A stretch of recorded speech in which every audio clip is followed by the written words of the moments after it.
car tous ceux qui s'attachent aux œuvres de la loi sont sous la malédiction, car il est écrit, maudit est quiconque n'observe pas tout ce qui est écrit dans le livre de la loi, et ne le met pas en pratique. Galates 3h10.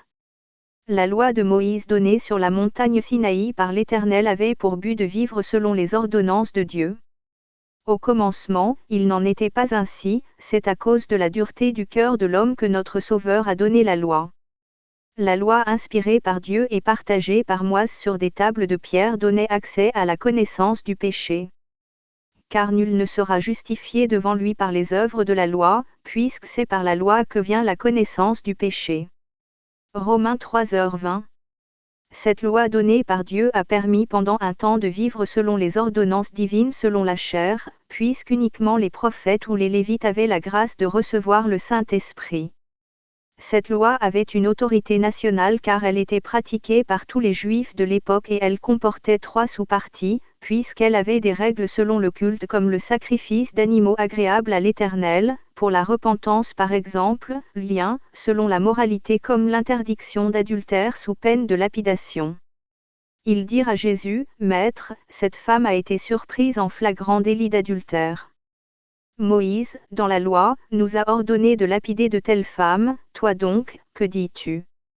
Jean 8, 5 Et selon la justice comme la loi du talion œil pour œil, dent pour dent, main pour main, pied pour pied. Exode 21h24.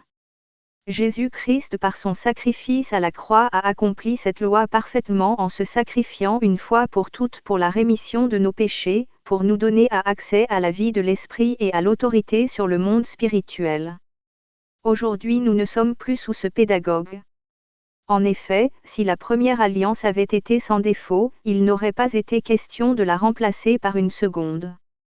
Hébreux 8, 7. La loi donnait une justification par les œuvres alors que sous la grâce nous sommes justifiés par la foi en Jésus-Christ. Où donc est le sujet de se glorifier? Il est exclu. Par quelle loi? Par la loi des œuvres. Non, mais par la loi de la foi. Car nous pensons que l'homme est justifié par la foi, sans les œuvres de la loi. Romains 3h27. Aujourd'hui l'ennemi connaissant la parole de Dieu et étant très subtil veut nous faire perdre le salut en nous faisant vivre sous la malédiction de la loi.